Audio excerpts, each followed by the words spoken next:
Hello everyone, welcome back to CBL. और आज से हम अपना एनवायरनमेंट और इकोलॉजी सब्जेक्ट स्टार्ट करने वाले हैं। इंट्रो वीडियो में जैसे मैंने आपको बताया कि हम चीज़ों को स्टैटिक और करेंट डेवलपमेंट को साथ ही साथ लेते चलेंगे ताकि आपका एक होलिस्टिक कवरेज हो, राइट।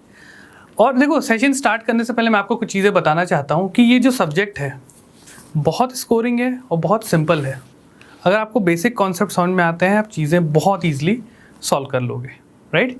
सो आप सबका जो भी स्टूडेंट्स हैं अक्सर पूछते हैं सर हम नोट्स साथ में बनाते हुए चलें या अलग से नोट्स बनाएं। तो मैं आपको यहाँ पे सब्जेक्ट स्टार्ट करने से पहले एक इंडिकेशन या फिर इंस्ट्रक्शन दे सकता हूँ कि आप सब सेशन के टाइम केवल कॉन्सेप्ट्स को समझें। नोट्स आपको प्रॉपर फॉर्मेट में बना के दिए जाएंगे, उससे आप रीड कर सकते हैं। ऐसी कोई चीज़ें जो लगता है आपको, कोई बहुत अच्छे एग्जांपल्स मैंने दे दिए या फिर आपको ही लग रहा है कुछ इंपॉर्टेंट पॉइंट मिल गया तो उसको आप नोट डाउन कर लो, लेकिन यहाँ पे बैठ के लिखना नहीं है, यहाँ बैठ के समझना है हमको, राइट। तो चलो बहुत ही अच्छे तरीके से फ्रेश तरीके से एकदम स्टार्ट करते हैं एनवायरनमेंट इकोलॉजी को, राइट। सो देखो, दो टर्म आते हैं, एनवायरनमेंट एंड इकोलॉजी। एनवायरनमेंट क्या होता है? आप अपने को इंसान हो, ठीक है, आप कहीं रह रहे हो, सो आपका एनवायरनमेंट भी उसके अकॉर्डिंग रहता है। जैसे मैं अभी लेट्स से आपके सामने खड़ा हूँ, मैं किसी रूम में हूँ, सो मेरे आसपास का जो रूम है ये मेरा एक माइक्रो एनवायरनमेंट हो गया।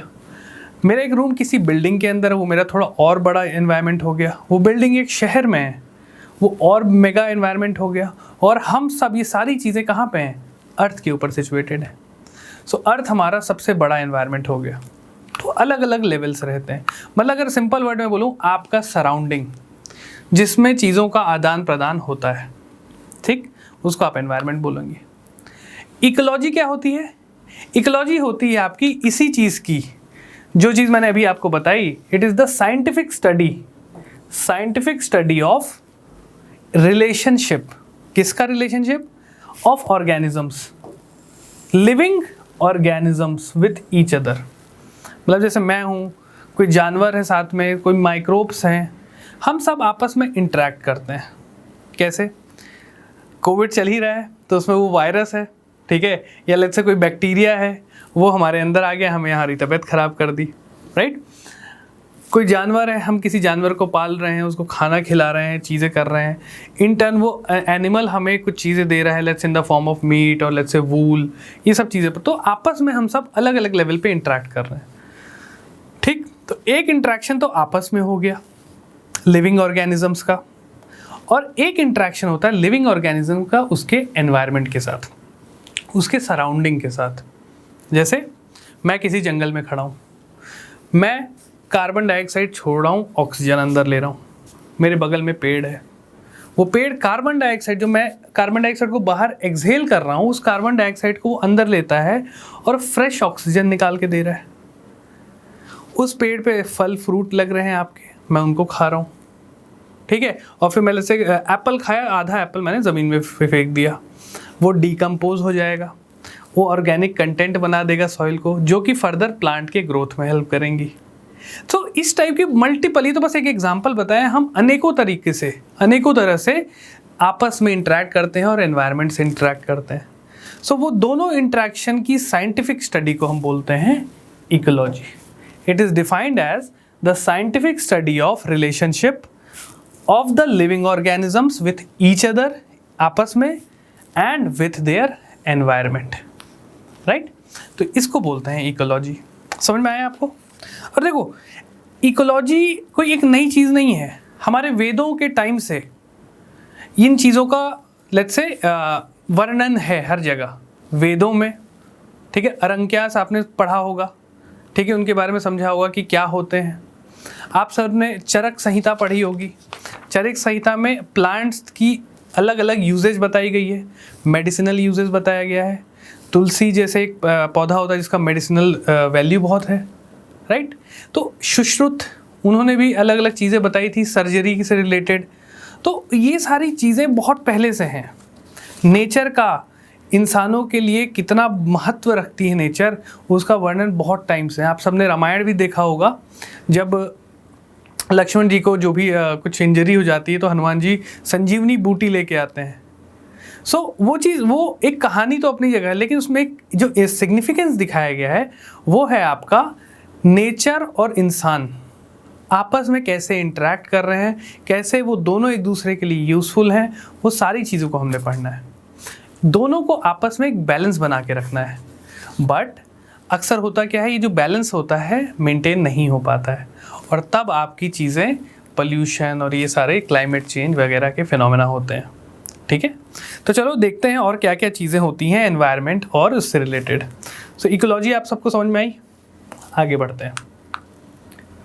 एनवायरनमेंट और उसके कंपोनेंट्स के बारे में देखते हैं, क्या क्या है एनवायरनमेंट के कंपोनेंट्स। एनवायरनमेंट तो हमको समझ में आ गया, हमारे जो आसपास का सराउंडिंग है, जिसमें अलग टाइप के ऑर्गेनिजम्स, ये सारी चीज़ें रहती हैं। ठीक, सनलाइट है, रेनफॉल है, तो ये सारी चीज़ें। तो देखते हैं क्या क्या कंपोनेंट है। सो पहला होता है, देखो, एवरीथिंग दैट सराउंड और affects an organism during its life time.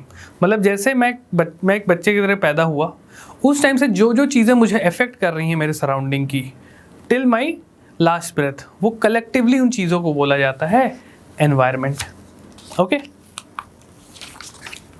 Environment को अगर मैं डिफाइन करूं सिंपल लैंग्वेज में, so it is the sum total of living, non living component that influence an organism.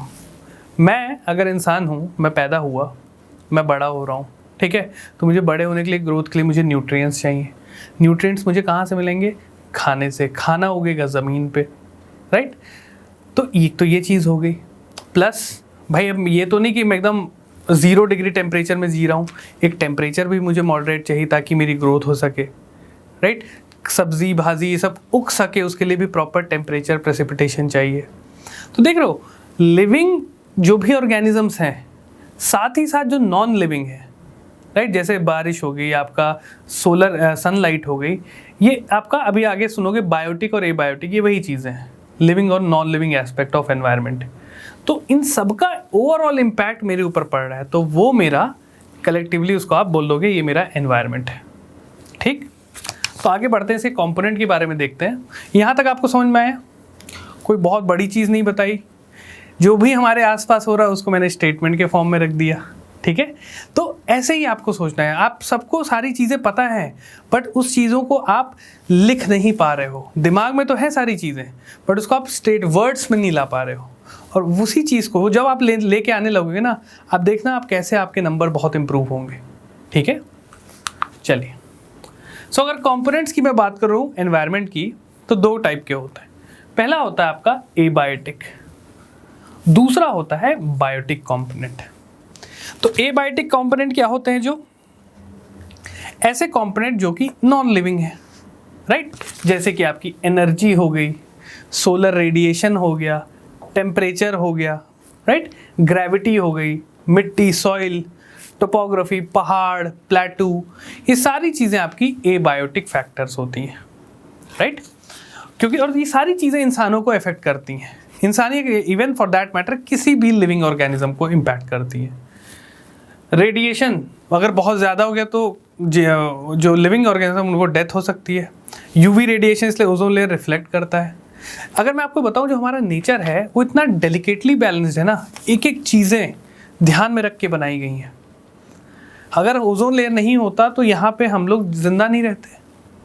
Skin cancer, I irritation, सारी चीज़ें होने लगती, परेशान हो जाते। बट नहीं, नेचर ने उस चीज़ को बैलेंस किया है, एक बहुत ही बैलेंस एनवायरनमेंट बताया कि इंसान प्रॉपरली यहाँ जिंदा रह सके। ठीक, तो ऐसे जो भी नॉन लिविंग फैक्टर्स हैं उनको हम बोलते हैं एबायोटिक कंपोनेंट। ऑलराइट, अगला होता है आपका बायोटिक। जितने भी लिविंग ऑर्गेनिजम्स हैं, लिविंग बीइंग्स हैं आपके अर्थ सरफेस पे, उनको हम बायोटिक कंपोनेंट बोल देंगे, राइट। प्लांट्स हो गए आपके, ठीक है। डिकम्पोजर्स क्या होते हैं? जो ऐसे बैक्टीरियाज वगैरह जो चीज़ों को लेट्स से क्रश डाउन कर देते हैं, ठीक है, वो उनको ईट आउट करके एकदम छोटे छोटे डिग्रेड कर देते हैं, राइट। जैसे कोई बड़ा सा जानवर है, वो उसकी डेथ होगी तो वो धीरे धीरे सड़ने लगेगा, फाइनली जाके वो मिट्टी के अंदर मिल जाता है। तो कैसे होता है? कुछ बैक्टीरियाज होते हैं, कुछ आपके अदर माइक्रो ऑर्गेनिजम्स होते हैं जो उनको डिग्रेड करते हैं, इसलिए उनको डिकम्पोजर बोलते हैं, डिकम्पोज कर देते हैं, ठीक है। पैरासाइट्स हो गए, एनिमल्स हो गया, इंसान हो गया, राइट। सिम्बायोंट, सिम्बायोंट मतलब दो लोग जो आपस में मिल के रह रहे हैं, ठीक है, एक दूसरे को नुकसान नहीं पहुंचा रहे हैं। अभी हम ना आगे बात करेंगे जब बायोडाइवर्सिटी पढ़ेंगे वहाँ पे एक टॉपिक आता है बायोटिक इंट्रैक्शन। अलग अलग टाइप के इंट्रैक्शन होता है, इसमें एक सिम्बायोसिस, ये चीज़ एक टाइप का इंट्रैक्शन होता है जब दो जानवर आपस में मिल के रह रहे हैं, ठीक है, कॉमन रिसोर्सेज यूज़ कर रहे हैं और एक दूसरे को नुकसान बिना पहुँचाए, ठीक है। फिर आपके नॉन ग्रीन प्लांट्स, कोई प्लांट्स अलग अलग टाइप के होते हैं, ग्रीन, तो जो भी लिविंग फैक्टर्स हैं वो आपके बायोटिक हो गए, जो भी नॉन लिविंग है आपके ए बायोटिक फैक्टर हो गए एनवायरनमेंट के। क्लियर, सिंपल चीज़ है, समझ गए, ठीक है। चलो अब हम बात करेंगे levels of organization in ecology. Organization के लेवल्स क्या होते हैं? जैसे मैं अगर आपको बताऊं, ब्यूरोक्रेसी में ही, ठीक, अलग अलग लेवल्स होते हैं। जैसे पंचायत लेवल पे लेट्स से सरपंच है, या लेट्स से आपका कोई आपका विलेज सचिव हो गया, विलेज सेक्रेटरी जिसको बोलते हैं, पंचायत सचिव बोलते हैं। पंचायत करके एक सीरीज़ भी आई, आप सबने देखी होगी, तो उसमें जो लड़का वो रहता है, जो अपना प्रोटैगनिस्ट रहता है, हीरो, वो पंचायत सचिव रहता है। उसके ऊपर जहाँ जिसको जाके वो लेट्स से गिफ्ट दे रहा होता है, वो होता है ब्लॉक डेवलपमेंट ऑफिसर। वो एक हायरार्की ऊपर है उससे। ब्लॉक डेवलपमेंट ऑफिसर के ऊपर लेट्स से आपका एसडीएम हुआ, ठीक है, एसडीएम एक हायरार्की होगी, एसडीएम के ऊपर आपके डीएम, डीएम के ऊपर आपके कमिश्नर, सेक्रेटरी, या ना आपका फाइनली चीफ सेक्रेटरी।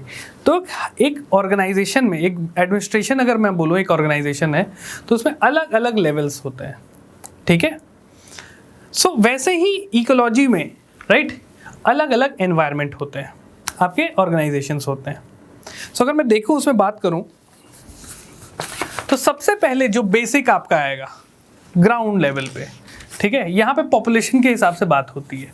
सो अगर मैं सबसे पहले बात करूँ, तो एक आपका आता है ऑर्गेनिज्म, पहला लेवल, या फिर इसको आप बोल सकते हो इंडिविजुअल, इंडिविजुअल, ऑलराइट। जैसे अगर यहाँ इंसान ही ले लो, अगर इंसान होता तो एक सिंगल इंसान आपका इंडिविजुअल हो गया, ऑलराइट। तो ये प्लांट भी हो सकता है, ये एनिमल भी हो सकता है, ये बैक्टीरिया भी हो सकता है, ये फंगाई भी, कुछ भी हो सकता है यहाँ पे। सामने मान लिया एक रोडेंट है, चूहा, ठीक है। अब इससे एक लेवल ऊपर आता है पॉपुलेशन, ये देख रहे हो पॉपुलेशन, इसमें आप देख पा रहे हो तो बहुत सारे रोडेंट्स हैं, ऑलराइट। सो ये ग्रुप ऑफ ऑर्गेनिजम्स हो गया, राइट, और जनरली ये सेम स्पीशीज के होते हैं, तो उसको हम बोल देते हैं पॉपुलेशन। ये एक हायरार्की ऊपर आ जाता है, राइट, पॉपुलेशन बेसिस पे, ठीक है। और देखो इनको अलग अलग चीज़ें इफेक्ट कर रही होंगी इनके ग्रोथ एंड डेवलपमेंट में। Biotic factor and abiotic factor दोनों इनको इफेक्ट कर रही होंगी। अगर वो फेवरेबल हुई तो इनकी ग्रोथ अच्छी होगी, अगर वो अनफेवरेबल हुई तो इनकी ग्रोथ अच्छी नहीं होगी, ठीक है। चलिए अब इससे एक लेवल ऊपर हम पहुंचते हैं यहाँ पे, दैट इज कम्युनिटी। तो कम्युनिटी में आपका कोई भी एक स्पीशी अलग अलग चीज़ों पे डिपेंड करेगी, राइट, उनसे इंटरेक्ट करेगी, ओके, और वो सारी चीज़ें मिलके उसके ग्रोथ एंड डेवलपमेंट में हेल्प करेंगी। तो यहाँ पे तो अभी हम पॉपुलेशन में केवल उस ऑर्गेनिजम्स के मल्टीपल अदर रिलेटिव्स को हम देख रहे थे। अब यहाँ पे हम देख रहे हो वो पॉपुलेशन तो है ही, वो पॉपुलेशन देखो क्या खा रही है, ये घास खा रही है, ये इसके साथ पहाड़ हो गए, उस पे वो मतलब निर्भर कर रहे हैं कुछ चीज़ों में, जैसे पानी के लिए निर्भर कर रहे होंगे। तो उस पूरी चीज़ को अगर मैं बोलूँ तो वो होता है आपका कम्युनिटी, ओके। ये रिजिड नहीं होता कि इसी चीज़ को हम कम्युनिटी बोलेंगे, ये फ्लेक्सिबल होता है और डिपेंड करता है अलग अलग जगहों के ऊपर। जैसे अर्थ हमारी डायनेमिक है, वैसे ये सारी चीज़ें आपकी डायनेमिक है, चेंज होते रहती है, ठीक है। अब देखो जो भी कम्युनिटी होगी ना, उसको जनरली मैं बता रहा हूँ, उसकी नेमिंग होती है वहाँ पे सबसे डोमिनेंट स्पीशीज की कौन सी है, ठीक है। क्या वो प्लांट है जो कि सबसे ज़्यादा डोमिनेंट स्पीशी है, या वो कोई जानवर है जो सबसे डोमिनेंट स्पीशी है, उसके बेसिस पे होती है। एग्जाम्पल के तौर पे लेट्स से ग्रासलैंड, ओके। तो ग्रासलैंड एक डोमिनेंट प्लांट स्पीशी हो गई, डोमिनेंट है, बहुत बड़ा एरिया कवर किया हुआ है उसने, जिसके ऊपर बहुत लोग निर्भर होते हैं, जानवर उसको चरते हैं, ठीक है, उनके न्यूट्रिशन का वो बहुत बड़ा सोर्स है, ठीक है। तो अलग अलग टाइप की कम्युनिटी हो सकती है, फॉरेस्ट कम्युनिटी हो सकती है, ठीक है। जनरली आपकी ना प्लांट स्पीशीज़ जो होती हैं वही डोमिनेट करती है, क्योंकि वो ज़्यादा होती हैं इन नंबर्स, इन बायोमास, सारी चीज़ों में, राइट। चलिए, फिर इससे एक ऊपर आपका आ जाता है कम्युनिटी, अलग अलग कम्युनिटी मिलके बना देती हैं इकोसिस्टम, ठीक है। यहाँ पे अगर आप देख रहे हो, ये ज़मीन में इसने अपना हैबिटेट बनाया हुआ है इस रोडेंट ने, राइट। इस रोडेंट को खाने के लिए देखो ये बाज आ गई, राइट। यहाँ पे घास लगी हुई है, घास में लेट से आग लग गई, आग लगने से ऊपर देखो धुआं उठ रहा है, बारिश हो रही है, अलग अलग चीज़ें हो रही हैं और वो सारी आपस में इंटरेक्ट कर रही हैं, इसी को इकोसिस्टम बोलते हैं। आगे प्रॉपर डेफिनेशन भी मैं आपको बताऊंगा। तो ये आपका कंप्लीट इकोसिस्टम हो गया कि इंडिविजुअल आपस में भी इंटरेक्ट कर रहे हैं, ठीक है, वो नेचर से भी इंटरेक्ट कर रहे हैं, नेचर उनके ऊपर हावी हो रही है, वो नेचर से को मॉडिफाई कर रहे हैं। ये सारी चीज़ें किसी भी एरिया में हो रही हैं तो उसको एक इकोसिस्टम बोलते हैं, ठीक। चलिए, अब इससे ऊपर जब बहुत बड़ा इकोसिस्टम हो जाता है वो आपका बन जाता है एक बायोस्फीयर। इसके बारे में भी आपको मैं बताऊंगा। बायोस्फीयर या बायोम्स आप जो भी बोलना चाहें बोल सकते हैं, ठीक है। तो ये याद रखिएगा। तो ये आपका होता है लेवल्स ऑफ ऑर्गेनाइजेशन, हायरार्की में पॉपुलेशन वाइज या फिर अलग अलग जो फैक्टर्स को मिला के कितने टाइप के आपके ऑर्गेनाइजेशंस बन सकते हैं, लेवल्स बन सकते हैं। तो ये याद रखना, सबसे पहले individual, group of individual population, फिर कम्युनिटी, फिर एक इकोसिस्टम बनता है, फिर एक पूरा बायोस्फीयर बनता है, ठीक है। तो ये सारी चीज़ें हैं, ऑलराइट। अब मैं अगर आपको बताऊं कि आपने 3 टर्म सुन लिए होंगे, अभी तक आपने 3 टर्म सुन लिए, वो कौन से 3 टर्म है? आपने सुन लिया है एनवायरनमेंट,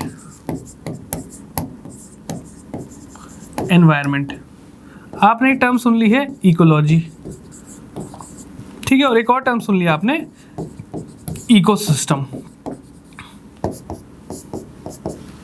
ठीक। तो इनमें बेसिक डिफरेंस आपको क्या समझ में आ रहा है? अगर मैं इसको एक एग्जांपल के थ्रू आपको समझाऊं, इसका मतलब आपको बहुत इजीली क्लियर हो जाएगा।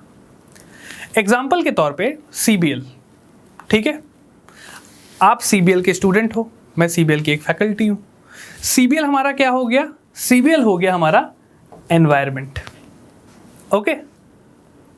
इस एनवायरनमेंट, सीबीएल के एनवायरनमेंट के अंदर मैं एक टीचर हूं, आप स्टूडेंट हैं, हम आपस में इंटरेक्ट कर रहे हैं थ्रू कोर्सेस। आप मुझसे सवाल पूछ रहे हो, मैं उसका जवाब दे रहा हूँ, मैं आपसे सवाल पूछ रहा हूँ, आप मुझको जवाब दे रहे हो, हम टेस्ट ले रहे हैं। मतलब क्या हो रहा है? हम आपस में इंटरेक्ट कर रहे हैं, हम अपने एनवायरनमेंट के अंदर, सीबीएल एनवायरनमेंट के अंदर हम आपस में इंटरेक्ट कर रहे हैं, तो उस चीज़ को हम बोलेंगे इकोसिस्टम, ठीक है। सीबीएल आपका एनवायरनमेंट हो गया। तो अगर मैं यहाँ पे बनाऊँ, सीबीएल एक एनवायरनमेंट हो गया, इसमें स्टूडेंट हो गए, फैकल्टी हो गई, टेस्ट हो गए, आंसर राइटिंग हो गई, ये सब क्या हो रहे हैं? अलग अलग कंपोनेंट्स हैं और ये आपस में इंटरेक्ट कर रहे हैं, राइट।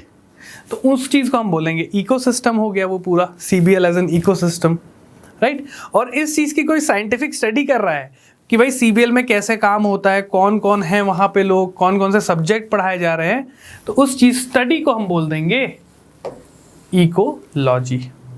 आई होप ये क्लियर हुआ होगा आपको। एनवायरनमेंट के अंदर जितने भी कंपोनेंट हैं वो आपस में इंटरेक्ट कर रहे हैं, उसको हम पूरा इकोसिस्टम बोलते हैं, और उस चीज़ की साइंटिफिक स्टडी को हम बोलते हैं इकोलॉजी। तो अगर मैं बोलूँ 3E अगर आपको क्लियर हो गया है तो आपका मानो बेसिक एनवायरनमेंट लगभग पूरा कंप्लीट है। यही चीज़ के बारे में अलग अलग चीज़ों के बारे में हमको पढ़ना है, ठीक है। चलिए, सिंपल था, क्लियर हुआ? कमेंट सेक्शन में बताइएगा मुझे, ऑलराइट। चलो, अब मैं इसी चीज़ को, इकोसिस्टम को, एक हम लेट्स से बोल देते ना डेफिनेशन फॉर्म में भी देख लेते हैं। क्योंकि डेफिनेशन फॉर्म में क्यों देख रहे हैं? रीज़न इज, एग्जाम में आपसे क्वेश्चन पूछा हुआ है, यूपीएससी 2016 सॉरी, डायरेक्ट क्वेश्चन था, which among the following properly define the term ecosystem. तो इकोसिस्टम क्या होता है? Is defined as structural and functional unit of biosphere consisting of community. जैसे हमने देखा एक बायोस्फीयर सबसे बड़ी यूनिट थी, उसके अंदर कम्युनिटी, पॉपुलेशन, अलग अलग चीज़ें आ जाएंगी, ठीक है। तो उसमें फिजिकल एनवायरनमेंट और जो लिविंग बींग्स हैं वो आपस में इंटरेक्ट कर रहे हैं।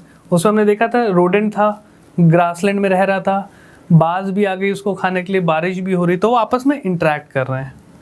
Both interacting and exchanging materials between them, ठीक है।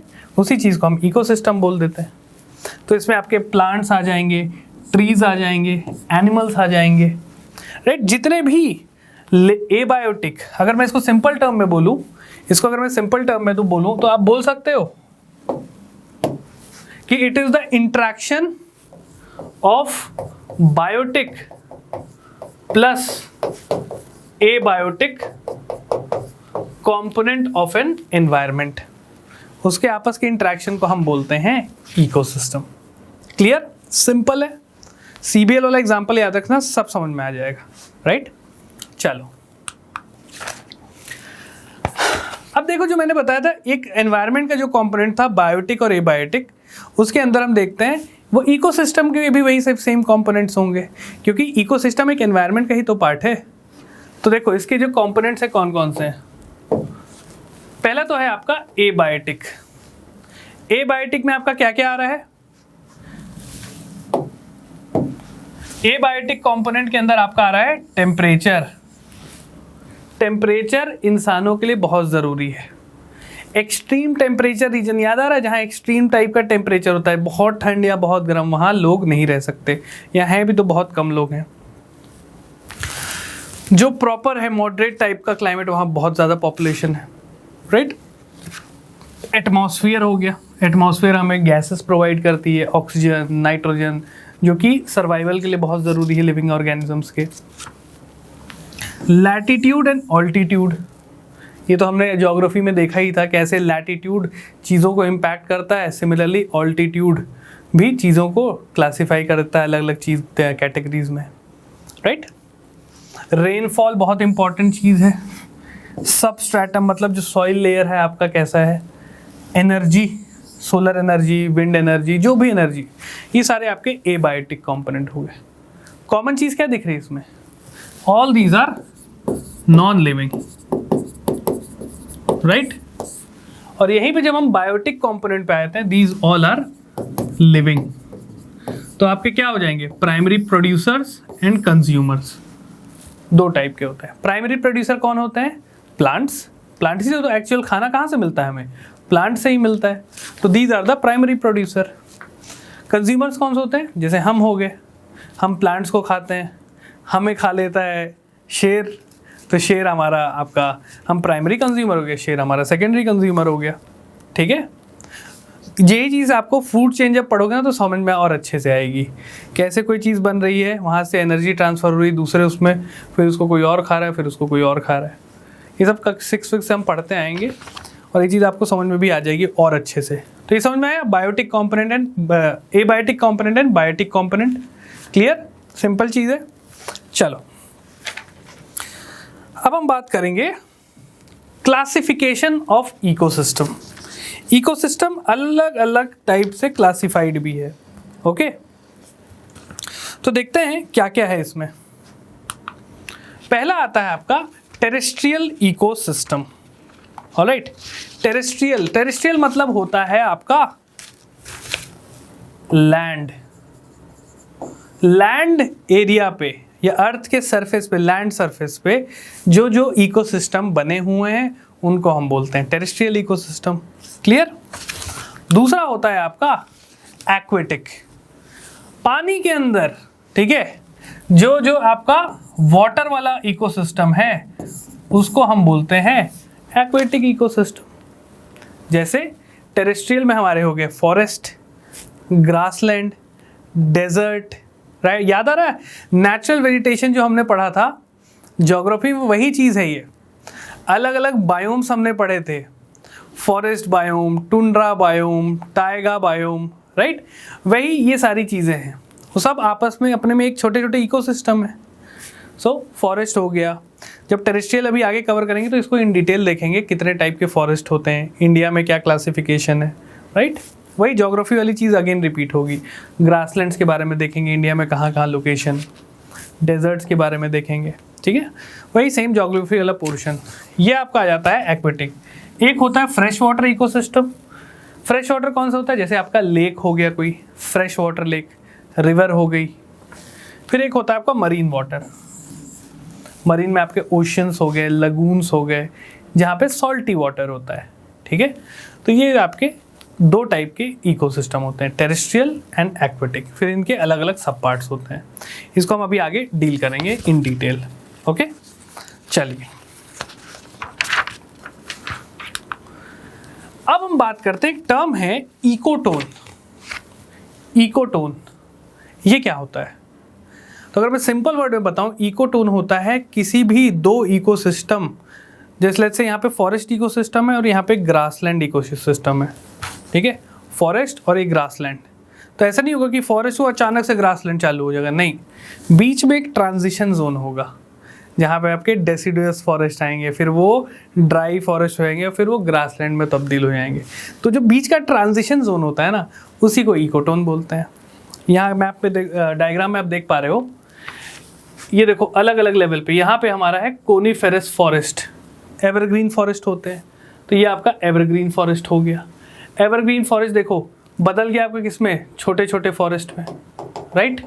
फिर ये ग्रासलैंड में बदल गया, ओके, और फिर आपका वाटर आ जाता है। सो ये जो सेकंड है ना, यहाँ पे देखो ये लैंड है, पूरा लैंड, ये भी लैंड है, लेकिन लैंड इज धीरे धीरे कन्वर्ट हो रहा है आपका वाटर में, राइट, और ये आपका वाटर है। तो इस चीज को हम बोलेंगे इकोटोन जोन, ठीक है। समझ में आया? ये घना जंगल कम होते होते आपका ग्रासलैंड बन गया, थोड़ा ग्रासलैंड तैरते हुए पानी के ऊपर छोटे छोटे ग्रासेस हैं, और फिर आपका पानी आ जाता है। तो ये वाला जो रीजन है बीच का, इसको हम बोलते हैं इकोटोन, राइट। यहां से भी आप देख सकते हो वही सेम चीज। तो ये आपका इकोटोन जोन बन गया, ग्रासलैंड हुआ, फिर ये फ्लोटिंग आपके ग्रासेस आ गया, फिर पानी आ गया। तो जो बीच का जोन है ना, इसको हम बोलते हैं इकोटोन, ट्रांजिशन जोन, ऑलराइट। तो इसके देखो दो तीन कैरेक्टरिस्टिक होती है। पहले तो डेफिनेशन देख लो क्या होता है। It is a zone of junction between two और मोर डाइवर्स इकोसिस्टम। ये तो डेफिनेशन हो गई।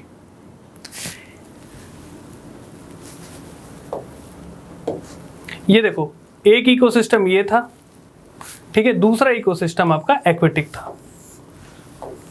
इनके बीच में ये जो जोन है, ये है जोन ऑफ ट्रांजिशन, या इसको जंक्शन बोल सकते हैं, जहाँ पे सेकेंड और फर्स्ट आके मिल रहे हैं, राइट।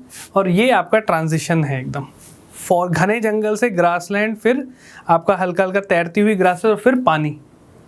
तो ये आपका आ जाता है इकोटोन। इसका एक और एग्जाम्पल है आपका मैंग्रोव फॉरेस्ट। ये आपका रिप्रेजेंट करते हैं इकोटोन, या फिर आपका इकोटोन, या फिर लेट्स से आप बोल दो junction between marine and terrestrial. क्या होता था, ये देखो लैंड है और यहाँ पे आपका पानी है, वाटर, ये आपका लैंड है, रिवर्स आई यहाँ पे डेल्टा फॉर्म कर दी, और यहाँ पे आपके मैंग्रोव्स ऐसे बन जाते हैं, ठीक है। तो ये जो जोन है, ये इसको बोलते हैं इकोटोन, जो कि एक जोन ऑफ ट्रांजिशन होता है। अदर एग्जांपल जैसे आपके ग्रासलैंड, एस्चुअरी, राइट। एस्चुअरी क्या होता है, जब वाटर जाके फास्ट मूविंग वाटर रहती है, वो समंदर से मिल जाती है, और सो वाटर इंटरमिक्स हो जाता है ड्यू टू लेट्स से टाइड, वहाँ पे डेल्टा फॉर्म नहीं होता है, तो वो भी एक जोन ऑफ ट्रांजिशन होता है। ग्रासलैंड भी एक जोन ऑफ ट्रांजिशन है between desert and forest. Forest is very घना जंगल, डेजर्ट एक सूखा एरिया, बीच में ग्रासलैंड मतलब छोटी छोटी घास उगी हुई है, वो एक जोन ऑफ ट्रांजिशन हो गया, ऑलराइट। तो इसको बोलते हैं इकोटोन। इसकी क्या कैरेक्टरिस्टिक होती हैं? पहली होती है इट इज़ वेरी नैरो, ज़्यादा बड़ा नहीं होता है, नैरो बेल्ट रहती है, पतली बेल्ट, ठीक है, जिसके एक साइड आपको कुछ अलग टाइप का इकोसिस्टम है, दूसरे साइड कुछ अलग है, और उस इकोटोन में दोनों की कैरेक्टरिस्टिक आपको मिलेंगी, ठीक है। और उसमें क्या होता है, लेट्स से मैं घने जंगल से जा रहा हूँ पानी की तरफ, तो घने जंगल में जो टाइप की स्पीशीज़ होंगी ना, वो धीरे धीरे ऐसे मैं इकोटोन की तरफ जा रहा हूँ वो कम होने लगेंगी, और जो वाटर वाली जो स्पीशीज़ है मेरे को धीरे धीरे वो यहाँ पे मिलना स्टार्ट होंगी, वो ज़्यादा होने लगेंगी। ठीक है, तो एक साइड से स्पीशीज़ कम होंगी और इधर साइड से स्पीशीज़ बढ़ेंगी आपकी। लेट्स से मैं इधर से इधर जा रहा हूँ, तो यहाँ पे क्या होगा, जैसे जैसे आ रहा हूँ वाटर स्पीशीज़ कम होने लगेंगी और फॉरेस्ट वाली स्पीशीज़ मेरे को ज़्यादा मिलने लगेंगी। ठीक है, तो ये सारी चीज़ें रहती हैं इसमें। और जनरली ना बर्ड्स के लिए बोला जाता है, बर्ड्स के लिए मेंटेन रहता है, क्योंकि बर्ड इस टाइप के जो वेटलैंड्स होते हैं, ये देख रहे हो जो इकोटोन होगा ना जनरली वेटलैंड रहेगा, तो यहाँ पे अलग अलग टाइप की बर्ड्स आपको मिलेंगी। ठीक, ये कॉन्सेप्ट समझ में आया। इकोटोन क्या होता है, जोन ऑफ ट्रांजिशन होता है from one ecosystem to another. Okay, चलिए एक टर्म आता है आपका अगला, निश। इसका मतलब क्या होता है, निश होता है it is the unique functional role और place of a species in ecosystem. कोई भी स्पीशी है, चाहे लेट्स से ये बर्ड हो गई, इस बर्ड का ऑब्वियसली बात है कोई एक यूनिक रोल होगा। लेट्स से इस इकोसिस्टम में अगर मैं बात करूं, इस कंप्लीट इकोसिस्टम में इस बर्ड का कोई एक रोल होगा, डेफिनेटली एक यूनिक रोल होगा। ये क्या करती होगी, लेट्स से ये आके नीचे जो देख रहे हो कीड़ों को खाती है। ठीक, राइट। लेट्स से ये पेड़ है, इस पेड़ का इस पर्टिकुलर इकोसिस्टम में एक रोल होगा। ये लेट्स से फल फ्रूट ये सब चीज़ें प्रोवाइड करती है, ऑक्सीजन रिलीज करती है। सो हर ऑर्गेनिज्म का, हर लिविंग थिंग का अपने इकोसिस्टम में एक यूनिक रोल रहता है, कोई इंपॉर्टेंट रोल रहता है। ठीक, तो ये चीज़ याद रखिएगा। और हर स्पीशीज़ के लिए उसका जो निश होगा ना, वो उसका यूनिक होगा। कोई भी दो अलग अलग स्पीशी, जैसे लेट्स से ये एक स्पीशी है और ये एक स्पीशी है, इन दोनों का जो निश होगा वो ओवरलैप नहीं करेगा, इन दोनों का जो रोल होगा वो ओवरलैप नहीं करेगा, वो डिफरेंट होगा। ठीक, इसका कुछ और काम करती होगी, ये कुछ और काम करती होगी। हर जैसे इंसान है अपना है, इंसान का कुछ एक डिफरेंट रोल है, हमारा जो रोल है इकोसिस्टम में और शेर जो है सेम तो हो नहीं सकता। ठीक है, तो ये चीज़ याद रखिएगा। सो हम लोग किसी भी दो स्पीशीज़ का अलग अलग एक आइडेंटिकल निश नहीं हो सकता, सबका एक यूनिक रोल है, यूनिक पोजीशन है इकोसिस्टम में। ऑलराइट, तो उसी चीज़ को हम बोलते हैं निश। क्लियर, चलो। सो अलग अलग टाइप के निश भी होते हैं। पहला होता है आपका हैबिटेट निश, कि ऑर्गेनिज्म कहाँ रहता है, किस टाइप के एनवायरनमेंट में रहता है। ऑलराइट, दूसरा हो गया फूड निश, वो ऑर्गेनिज्म क्या खाता है, व्हाट इट ईट्स, वो डिकम्पोज क्या करता है, या वो किस अदर स्पीशी के साथ compete करता है, वो भी यूनिक होगा।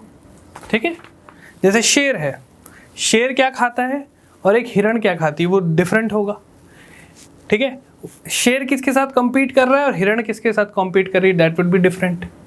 ठीक है, तो ये चीज़ होता है। देन आपका होता है रिप्रोडक्टिव निश, कैसे शेर रिप्रोड्यूस कर रहा है और कब करता है, एक हिरण कब रिप्रोड्यूस करती है और कैसे करती है। ठीक है, ऑब्वियसली डिफरेंट होगा। देन फिजिकल एंड केमिकल निश, कोई एक ऑर्गेनिज्म को जीने के लिए किस टाइप का टेम्परेचर चाहिए, किस टाइप का लैंड शेप चाहिए, किस टाइप का प्रेसिपिटेशन चाहिए, सबके लिए अलग अलग होगा। ठीक है, तो ये सारे अलग अलग टाइप के निश होते हैं, या फिर कुछ जो बोल रहे हो आप यूनिक पोजीशन या फंक्शनल रोल, सबका अलग अलग होता है, आइडेंटिकल निश नहीं होता है। ठीक है, give me a minute.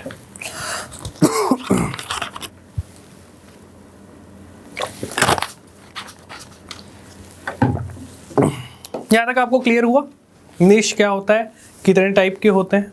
Alright, चलो अब हम बात करेंगे बायोम्स की। तो वो ऑर्गेनाइजेशनल स्ट्रक्चर याद आ रहा है आपको, इकोसिस्टम ऑर्गेनाइजेशन था आपका, कम्युनिटी थी, सबसे पहले आपका था इंडिविजुअल, इंडिविजुअल के बाद आपका पॉपुलेशन, फिर आपकी कम्युनिटी, इकोसिस्टम, और फिर आपका आता है बायोम। ऑलराइट, वहाँ पे बायोस्फीयर लिखा हुआ था, but biome is a part of biosphere. अलग अलग बायोम मिलके कंप्लीट बायोस्फीयर को बनाते हैं। ठीक है, और इसमें एक चीज़ याद रखना, जो हमारा हमने जो रीजन्स की बात की थी ना, अलग अलग इकोसिस्टम की, टेरेस्ट्रियल और एक्वेटिक। सो बायोस्फीयर क्या होता है, पहले तो एक चीज समझ लो, बायोस्फीयर क्या होता है। सो देखो, अगर हम एनवायरनमेंट को बांटे तो 3 पार्ट में हम बांट सकते हैं। पहले तो हमारा होता है लेट्स से एटमॉस्फेयर, ये हो गया एयर वाला कंपोनेंट, ठीक। दूसरा होता है आपका हाइड्रोस्फीयर, हाइड्रोस्फीयर हो गया जिसको हम बोलते हैं वाटर का कंपोनेंट। और तीसरा हो गया आपका लिथोस्फीयर, जो कि लैंड वाला कंपोनेंट हो जाएगा। तो ये जो तीनों जहां मिलते हैं ना, ये जो पॉइंट है बीच वाला, जहां पे तीनों फीचर्स मिलते हैं, इसको हम बोलते हैं बायोस्फीयर। ऑलराइट। सो जो हमारा बायोम होता है, बायोम्स, ये आपका जो टेरेस्ट्रियल पार्ट होता है बायोस्फीयर का, टेरेस्ट्रियल मतलब लैंड वाला पार्ट, किसी भी बायोस्फीयर का लैंड वाले पार्ट का एक बहुत बड़ा रीजन जो होता है उसको हम बोलते हैं बायोम, ठीक है। जैसे टेरेस्ट्रियल में क्या था, जैसे फॉरेस्ट हो गया, ग्रासलैंड हो गया, राइट। सो बायोम्स उस टेरेस्ट्रियल पार्ट का बहुत बड़ा सा एक एरिया हो गया, उसको हम कहते हैं बायोम। जैसे फॉरेस्ट एक बायोम है, ऑलराइट। तो इस टाइप के डिफरेंट बायोम्स होते हैं। So the terrestrial part of biosphere, clear हो रहा है। टेरेस्ट्रियल मतलब लैंड वाला पार्ट, एक्वेटिक की अभी हम बात नहीं कर रहे हैं। Is divisible into enormous region, वो आपके बड़े बड़े एरिया में बटा रहता है, उसी को हम बोलते हैं बायोम्स। और जो कि कैरेक्टराइज होता है, जो कि डिफाइंड होता है on the basis of climate, किस टाइप का वहाँ क्लाइमेट है, किस टाइप का वेजिटेशन है, किस टाइप की एनिमल लाइफ है, किस टाइप का सॉइल है। ऑलराइट। सो ये सब हमने ज्योग्राफी में भी कर रखा है। बायोम्स अगर आपको याद आ रहा होगा, biomes of the world climatic classification हमने कोपेन का किया था, वही सिमिलर चीज़ रहती है, ठीक है। सो देखो, no two biomes are alike, कोई भी दो बायोम सेम नहीं हो सकते। हर जगह का डिफरेंट टेम्परेचर होगा, क्लाइमेट होगा, और वही क्लाइमेटिक बाउंड्री दो बायोम्स को आपस में डिवाइड करती है, राइट। और किसी भी बायोम के 2 सबसे इंपॉर्टेंट फीचर्स होते हैं, याद आ रहा है, मैंने क्लाइमेटिक क्लासिफिकेशन में भी करवाया था, टेम्परेचर एंड प्रेसिपिटेशन। ऑलराइट, यही 2 चीज़ें हैं जो 2 अलग अलग बायोम्स को बीच में एज अ बाउंड्री का काम करती हैं, क्योंकि टेम्परेचर और प्रेसिपिटेशन किसी भी एरिया का आपका क्लाइमेट डिटरमाइन करेगा, राइट। चलो अब इसके बारे में एग्जांपल्स देख लेंगे तो आपको और क्लैरिटी आएगी, कनेक्ट कर जाओगे ज्योग्राफी से तुरंत। तो ये देखो, जो बायोम्स में अलग अलग आते हैं, यहाँ पे आपको दिख रहा है। अगर मैं ऑल्टीट्यूड वाइज जाऊँ, एक कॉन्सेप्ट जो मैंने आपको बताया था, ऑल्टीट्यूड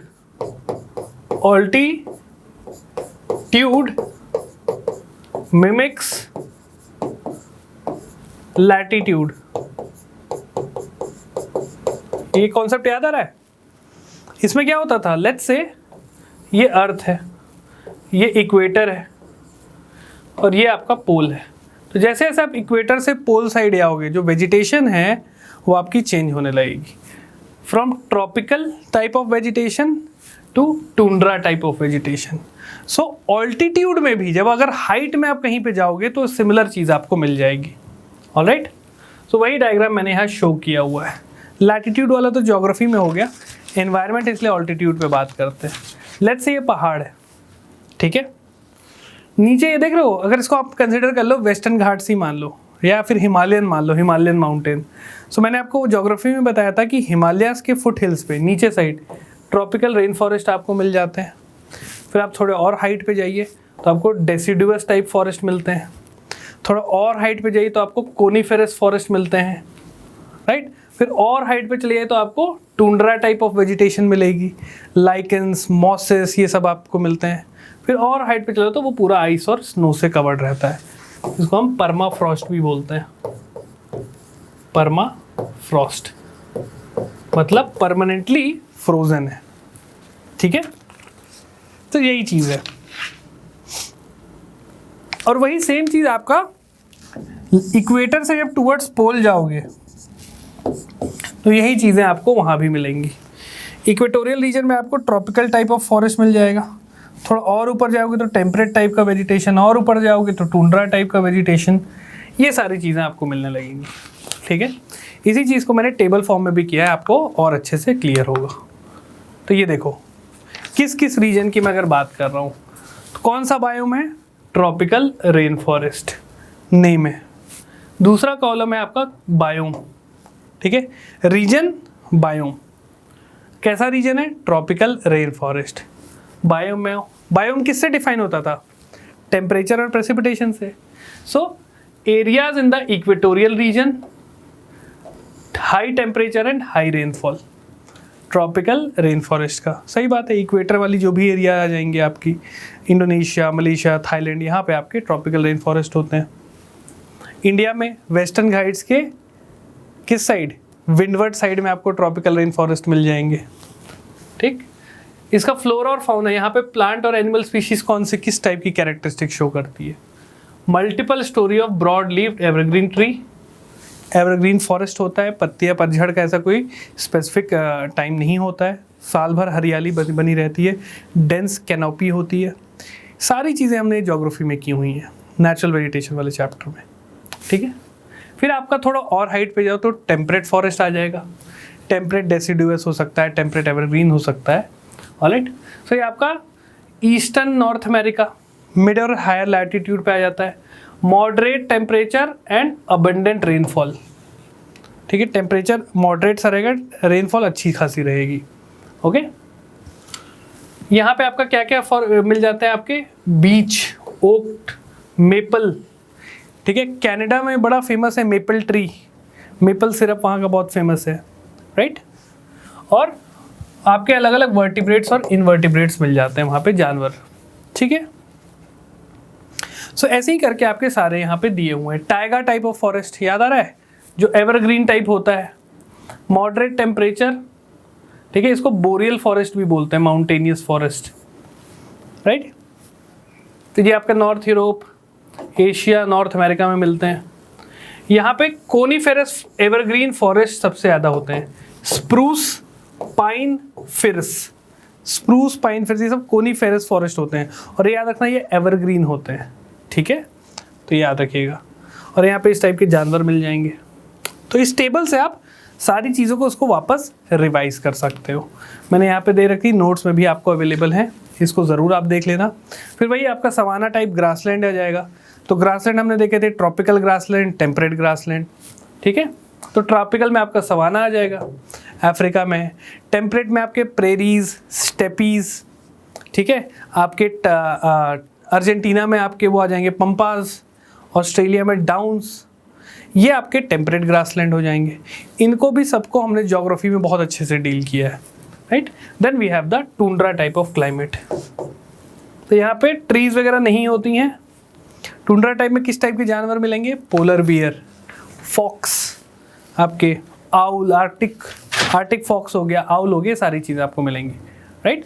सिमिलरली जो आपका ये होता है डेजर्ट, जैसे इंडिया में थार डेजर्ट हो गया, आपका गोबी डेजर्ट हो गया, ठीक है, एटाकामा डेजर्ट चिली, ये सब आपके अलग अलग टाइप के डेजर्ट्स होते हैं। और ये कहाँ पे पाया जाता है, अगर आप ज्योग्राफी से रिलेट कर पा रहे हो, जहाँ जहाँ भी कोल्ड ओशन करंट्स होती हैं, एक तो वहाँ पाए जाते हैं, जैसे सहारा डेजर्ट, कैनरीज करंट वहाँ पे एरिडिटी लेके आती है। Similarly interior of the continent, continent की एकदम इंटीरियर में देखना, तो वहाँ पे भी आपको डेजर्ट मिलेगा, क्योंकि वहाँ तक ना मानसून विंड्स पहुँच नहीं पाती हैं, वहाँ तक आते आते मॉइस्चर भी ख़त्म हो जाता है। ठीक है, so interior of the continent, low rainfall, low humidity. ठीक है, तो ये चीज़ याद रखिएगा। और यहाँ पे जो फ्लोरा होती है वो ड्रॉट रेजिस्टेंट कैक्टस हो गई, सेज ब्रश हो गई, ये सब मिलते हैं। डेजर्ट में आपको कैमल मिल जाते हैं। आपने एक सांप भी देखा होगा, ऐसे करके मूव करता है, उस टाइप के स्नेक मिलते हैं, रोडेंट्स मिल जाएंगे। ठीक है, ये ऐसे जानवर होते हैं, ये ट्राई करते हैं ना कि इनका अपनी बॉडी की जो टेम्परेचर है और वाटर है ना उसको रिटेन करें। तो इसलिए कोई जानवर होते हैं नॉकटर्नल होते हैं, जो रात में निकलते हैं ताकि दिन की गर्मी से बच जाएं। ठीक है, तो ये सब आपको वहाँ पे मिलता है, राइट। चलिए अब जैसे हमने टेरेस्ट्रियल बात कर ली, टेरेस्ट्रियल की हमने बायोम्स की बात कर ली, अब एक्वेटिक जोन्स की बात कर लेते हैं। पानी को भी थोड़ा देख लिया जाता है, पानी में किस टाइप के अलग अलग टाइप के क्लासिफिकेशंस होते हैं, राइट। तो इसमें लिखा है कि aquatic system are not called biomes. Biomes इसलिए क्यों नहीं बोला जाता है? रीजन बीइंग, इनको बायोम्स में कैटेगराइज नहीं करते, लेकिन इनको हम जोन्स में कैटेगराइज कर देते हैं, right. Distinct life zones with regions of relatively distinct plant and animal life. क्योंकि एक्वेटिक में ना जो टेम्परेचर वेरिएशन है, प्रेसिपिटेशन इतना मतलब वेरी नहीं करता है, ठीक है, आपको ड्रास्टिक डिफरेंस नहीं दिखेगा। तो ये ना अलग अलग जोन्स में बटे रहते हैं, बेस्ड ऑन देयर डेप्थ हो सकता है, right, based on the amount of sunlight they are receiving. ये जब एक्वेटिक इकोसिस्टम करेंगे ना, उनको डिटेल में वहाँ पे मैं आपको बताऊंगा, राइट। सेकेंडली, मेजर इनके ना मेजर डिफरेंस होते हैं अलग अलग एक्वेटिक जोन्स के। क्यों? अलग अलग प्रॉपर्टीज के बेसिस पे। एग्जाम्पल के तौर पे जैसे मैंने बोला था fresh water ecosystem, marine water ecosystem, तो कौन सी प्रॉपर्टी वहाँ मैच कर रही थी? सैलिनिटी। फ्रेश में सैलिनिटी कम होगी, मरीन वाटर में सैलिनिटी ज़्यादा होगी। तो अलग अलग क्राइटेरियाज हैं उनके डिवीजन के, ऑलराइट। वाटर टेम्परेचर के बेसिस पे भी हम कर सकते हैं, ठीक है। जैसे आप लोग ज्योग्राफी में याद कर पा रहे होगे, सरफेस वाटर, फिर वो हेलोक्लाइन और फिर नीचे कांस्टेंट आपका टेम्परेचर चले जाता था, राइट। सनलाइट पेनिट्रेशन के बेसिस पे जैसे मैंने आपको बताया, फोटिक जोन, एफोटिक जोन, ये सब अभी कराऊंगा मैं, जब हम इक्वेटिक पढ़ेंगे उसमें डिटेल में बताऊंगा मैं कि फोटिक जोन क्या होता है, एफोटिक जोन क्या होता है, किस टाइप के जानवर फोटिक में मिलते हैं, कौन से एफोटिक में मिलते हैं, ठीक है। तो इनको भी टेबल देख लो कि यहाँ पे मैंने बनाया है, वही सारी चीज़ें मेंशन की है। Type of ecosystem, fresh water ecosystem, marine, estuary, coral reef और मैंग्रोव्स। इनको डिटेल में हम देखेंगे जब हम एक्वेटिक करेंगे, राइट। अभी यहाँ बस समझ लो क्या होता है। फ्रेश वाटर इकोसिस्टम क्या होगा? देखो, ये दो टाइप के होते हैं। एक होता है आपका लेंटिक और दूसरा होता है लोटिक, ठीक। जैसे जो स्टैटिक वाटर होगा, जो भी स्टैटिक वाटर होगा, जैसे कि आपका क्या बोलते हैं, जो लेंटिक होता है, लेंटिक होता है आपका स्टिल वाटर।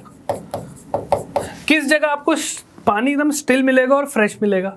पॉन्ड्स में, लेक्स में मिलेगा, तो आपके लेंटिक हो गए। लोटिक में आपका क्या होंगे? Water is moving, moving water. तो भाई मूविंग फ्रेश वाटर कहाँ मिलेगा आपको? रिवर्स, क्रीक्स में, ठीक है। तो ये आपके लोटिक हो जाएंगे। तो देखो मैंने कैसे याद किया था, लोटना, लोट से ना इंसान जैसे लोट रहा है ना, तो मूव कर रहा है, तो ऐसे ही लोटना से मैंने ऐसे को लोटिक याद किया था। आप ऐसे कर सकते हो चाहो तो, ठीक है। लेंटिक होता है स्टिल, ऑलराइट, तो याद रखना आप लोग।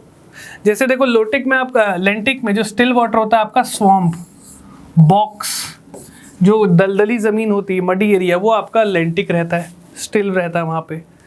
लोटिक में आपके मूविंग वाटर होते हैं, क्रीक्स, वाटरफॉल, रिवर्स, ये सब आपके लोटिक हो जाएंगे।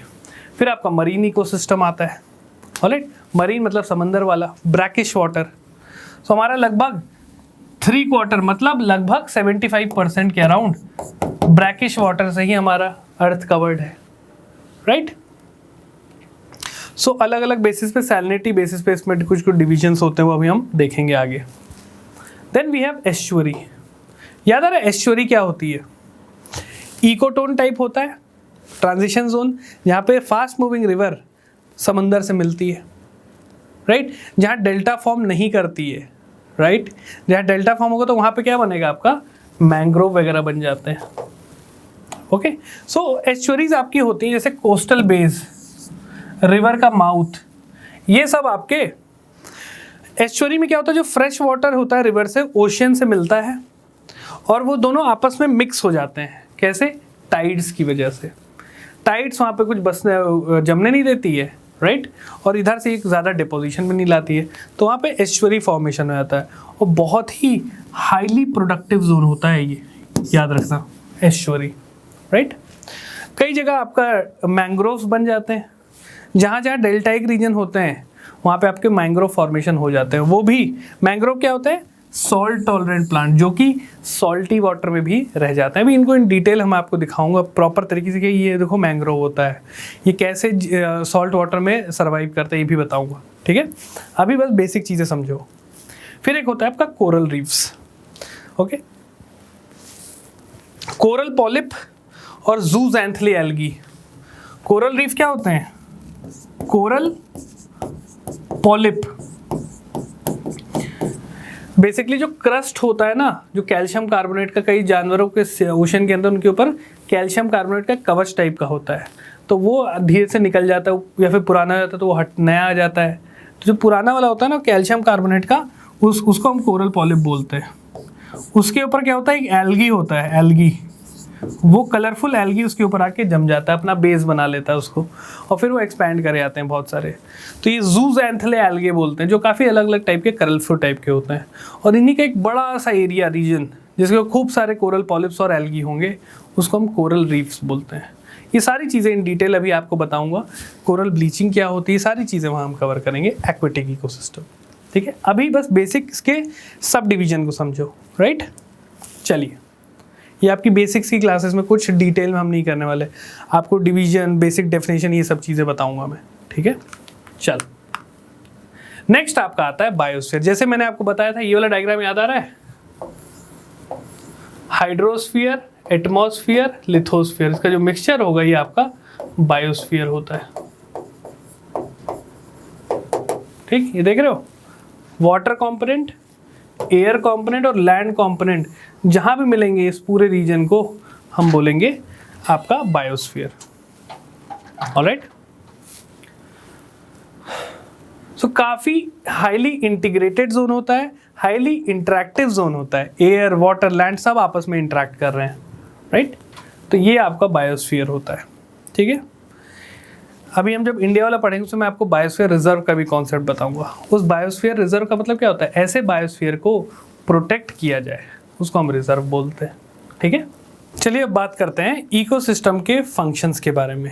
कोई भी इकोसिस्टम जिसमें अलग अलग लिविंग और नॉन लिविंग आपस में इंटरेक्ट कर रहे हैं, वो कौन कौन से फर्दर फंक्शंस परफॉर्म करते हैं उसके बारे में हमको देखना है, ठीक है। सो पहला है आपका एनर्जी फ्लो। एनर्जी फ्लो कैसे होगी? ऑब्वियस सी बात है, प्लांट्स जो हमारे होते हैं वो हमारे प्रोड्यूसर्स होते हैं, राइट। उनको हम ऑटोट्रॉफ्स भी बोलते हैं। ऑटोट्रॉफ्स मतलब जो अपना फूड प्रोडक्शन खुद से कर सकते हैं, ठीक है। अब उन प्लांट्स ने फूड प्रोड्यूस किया, उसको लेट्स से किसी छोटे जानवर ने खाया, तो वहाँ से एनर्जी ट्रांसफ़र हुई। उस जानवर को कोई और फर्दर आगे जानवर खाएगा तो उसको ट्रांसफ़र होगी एनर्जी। तो एनर्जी फ्लो के लिए बहुत इंपॉर्टेंट होता है कोई भी इकोसिस्टम। ऑलराइट, जो टॉप कंज्यूमर होगा, ठीक है, वो आखिरी आपका लेवल होगा। एग्जाम्पल के लिए जैसे लेट्स से मैंने बोला प्लांट्स हैं, प्लांट्स में लेट्स से कुछ फ्रूट्स लगे छोटे वगैरह, उसके कोई सी रोडेंट ने खाया, चूहे वगैरह है, चूहे को खाया सांप ने, सांप को खा लिया ईगल ने, तो यहाँ पे टॉप कंज्यूमर हो गया ईगल, और जो फर्स्ट प्रोड्यूसर है वो है प्लांट। तो उससे प्लांट से लेके टॉप कंज्यूमर तक जो एनर्जी फ्लो होगा वो सबसे इंपॉर्टेंट फंक्शन हो जाता है किसी भी इकोसिस्टम का। उसमें फिर आप ले लेते, ये जो फूड चेन जो मैंने बताई यहाँ से यहाँ ट्रांसफर हुआ, वो इंसानों के लिए भी वैलिड होता है। जैसे कोई ऐसा फूड चेन है जिसमें चिकन्स वगैरह आ गए तो उसको इंसानों ने खाया, राइट, या लेट्स से उसको किसी और जानवर ने खाया, उसको फर्दर इंसान ने खाया। सो हम भी बन सकते हैं, बट हम टॉप कंज्यूमर जनरली नहीं होता है, हमें भी, क्योंकि अदर शेर वगैरह वो खा सकते हैं, ठीक है, बट वो अलग टाइप की चीज़ है, उसमें भी नहीं आना है। अभी आप समझो कि एनर्जी फ्लो इसका पहला और फोरमोस्ट फंक्शन है। अगला फंक्शन है इसका आपका न्यूट्रिएंट रिसाइकलिंग। हमारे एनवायरनमेंट में अलग अलग टाइप की साइकिल्स होती हैं। जैसे इसका मैंने बहुत एकदम क्रूड एग्जांपल अगर आपको बताऊं, जैसे वाटर साइकिल। वाटर है लेट्स से पॉन्ड में, वहाँ से इवेपोरेट हुआ, ऊपर जाके water will get condense into cloud. Cloud में जब सैचुरेशन ज़्यादा हो जाएगी, ओवर सैचुरेटेड हो जाएगा, तो उससे प्रेसिपिटेशन, रेनफॉल वगैरह गिरने लगेगी। तो इससे क्या हो रहा है, वाटर आपका रिसाइकल हो रहा है। जो वहाँ पानी था वो वापस गया, फिर अदर रेनफॉल के फॉर्म में पानी नीचे आया, ठीक है, कुछ पानी आपका ग्राउंड में जाएगा।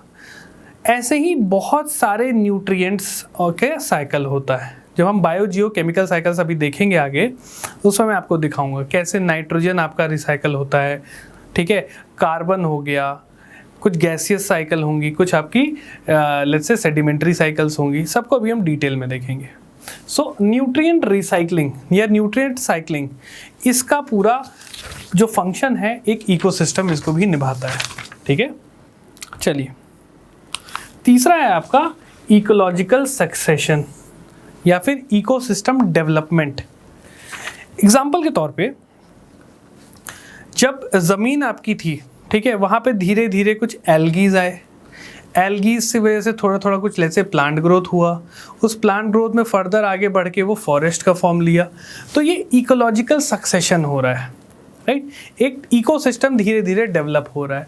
फॉरेस्ट बना तो उसमें अलग अलग जानवर आए, फिर वो आपस में सिम्बायोटिक या फिर अदर तरीके से रह रहे होंगे, एक दूसरे से इंटरेक्ट कर रहे होंगे, तो ये इकोसिस्टम ना अलग अलग स्टेजेस में बनता है, उसी को हम इकोलॉजिकल सक्सेशन बोलते हैं। इस सबको इन डिटेल अभी हम आगे देखेंगे, कितने टाइप के इकोलॉजिकल सक्सेशंस होते हैं, राइट। चलिए, सबसे पहले हम बात करेंगे एनर्जी फ्लो की। किसी भी इकोसिस्टम में एनर्जी फ्लो कैसे होता है, ठीक है। चलो, उससे पहले इसको स्टार्ट करने से पहले मैं आपको एक चीज़ बता देता हूँ। एक टर्म होता है आपका ट्रॉफिक लेवल, ठीक है। ट्रॉफिक लेवल क्या होता है? बेसिकली इंटरेक्शन शो करता है, राइट। इंटरेक्शन मतलब किसी भी इकोसिस्टम में कितने अलग अलग टाइप के मेंबर्स हैं और वो कैसे आपस में कनेक्टेड हैं, let's say based on nutritional needs, ठीक है। तो ये ना ट्रॉफिक लेवल देखो ऐसे होता है, बेसिकली वही एनर्जी फ्लो ही शो करता है। तो देखो, यहाँ पे आपके आ जाएंगे प्रोड्यूसर्स, ठीक है। प्रोड्यूसर्स को खाया आपका लेट्स से कंज्यूमर्स ने, राइट। फिर कंज्यूमर को लेट्स से किसी और कंज्यूमर ने खा लिया। सो ये अलग अलग ट्रॉफिक लेवल होते हैं, राइट। सो ये बेसिकली दो टाइप के होते हैं। एक आपका होते हैं ऑटोट्रॉफ्स, जैसे मैंने आपको बताया, और दूसरे आपके होते हैं हीटरोट्रॉफ्स। सो ऑटोट्रॉफ्स वो होते हैं जो आपके खाना या फिर जो अपना फूड प्रोडक्शन खुद कर लेते हैं, राइट। जैसे आपके ग्रीन प्लांट्स हो गए, ये आपके ऑटोट्रॉफ्स होते हैं। फिर आपके हीटरोट्रॉफ्स होते हैं, तो ऐसे ऑर्गेनिजम्स या ऐसे आपके एनिमल्स या फिर अदर आपके लिविंग ऑर्गेनिज्म जो कि ऑटोट्रॉफ्स पे निर्भर रहते हैं फूड के लिए, वो आपके आ जाएंगे प्राइमरी कंज्यूमर में, या फिर आपको बोलो हीटरोट्रॉफ्स भी अलग अलग टाइप पे डिवाइडेड है। लेट्स से यहाँ पे प्लांट है, ये प्लांट आपके ऑटोट्रॉफ्स हो गए, ठीक है। इन प्लांट्स को कौन खा सकता है? इन प्लांट्स को लेट्स से छोटे प्लांट्स है तो कोई लेट्स से कोई रोडेंट खा लिया इनको, राइट, या कोई भी जानवर हो गया। तो ये आपका जो सबसे पहले प्लांट्स को खाएगा ये कहलाएगा प्राइमरी कंज्यूमर। सबसे पहले इसने खाया इन प्लांट्स को, इस प्लांट को लेट्स से खा लिया, इस रोडेंट को खा लिया लेट्स से स्नेक ने, स्नेक, तो ये आपका आ जाएगा सेकेंडरी कंज्यूमर, ओके। और इस स्नेक को लेट्स से खा लिया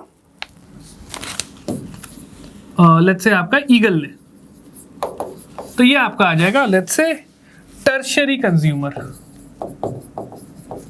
अब फिर ये साइकिल चल भी सकती है आगे, लेट्स से ईगल नीचे आ गया, उसको शेर ने खा लिया, तो वो क्वाटरनरी हो जाएगा।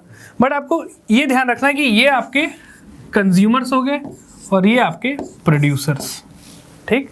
तो अलग अलग ऐसे लेवल्स पे चीज़ें बटी रहती हैं, इन्हीं को हम ट्रॉफिक लेवल बोलते हैं। एनर्जी फ्लो भी इसी डायरेक्शन में ऐसे होता है, राइट। तो ये चीज़ ध्यान रखिएगा। एनर्जी फ्लो किसी भी इकोसिस्टम में आपका कैसे होता है? From producer to consumer, unidirectional रहता है, याद रखना। एनर्जी हमेशा एक ही डायरेक्शन में फ्लो होती है, वापस नहीं होती है, राइट। तो ये चीज़ ध्यान रखिएगा। अब इसी ट्रॉफिक लेवल की इंट्रैक्शंस को बताने के लिए, राइट, जैसे मैंने आपको बताया energy is the basic force, किसी भी मेटाबॉलिज्म या एक्टिविटी को करने के लिए एनर्जी नहीं रहेगी, ना पढ़ पाओगे ना मैं पढ़ा पाऊंगा आपको, ठीक है। और ये आपकी मूव करती है, जैसे मैंने बताया, from producer to top consumer, unidirectional होती है।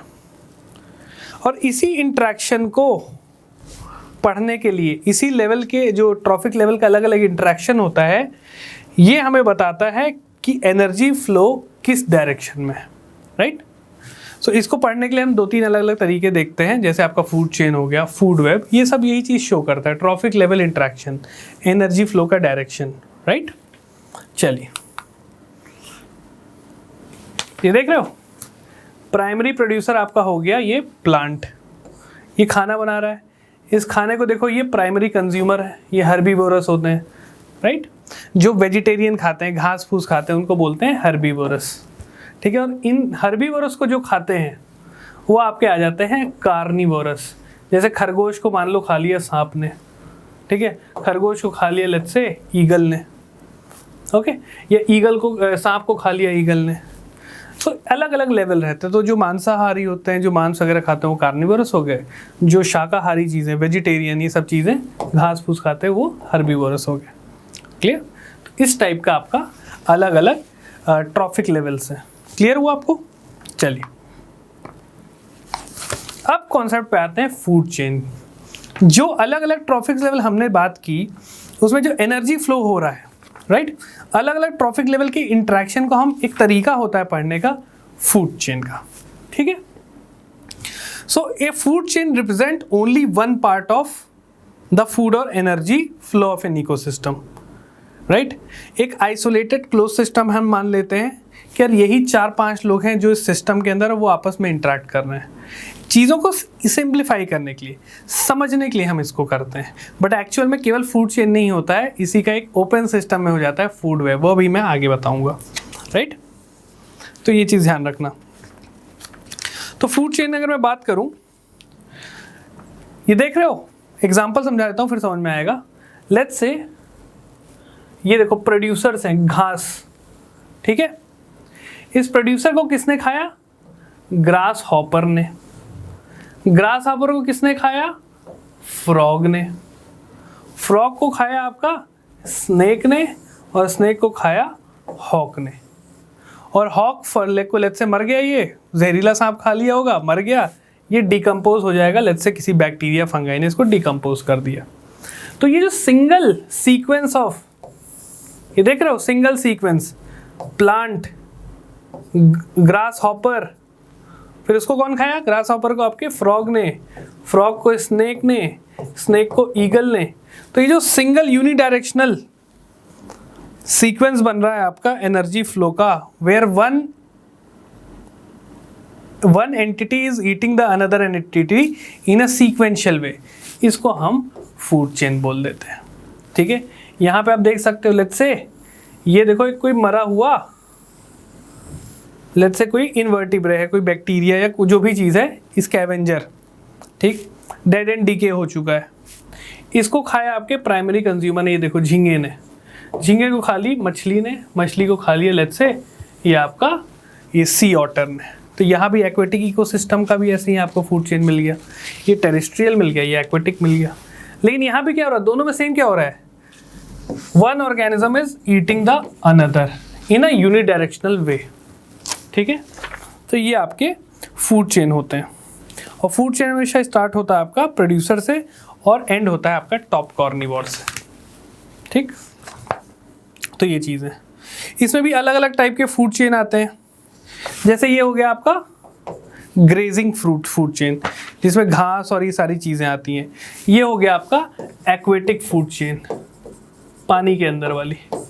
ये हो गई आपकी grazing food chain, alright.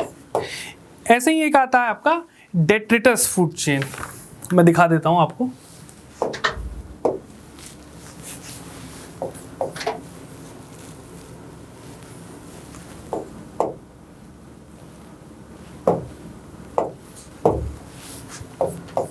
Detritus,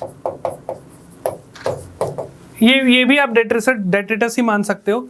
इसका एक और अच्छा एग्जांपल मैं आपको बता देता हूँ। लेट्स से लिटर हुआ, कूड़ा करकट वगैरह हुआ यहाँ पे, ठीक है। इसको खाया लेट्स से अर्थवर्म ने,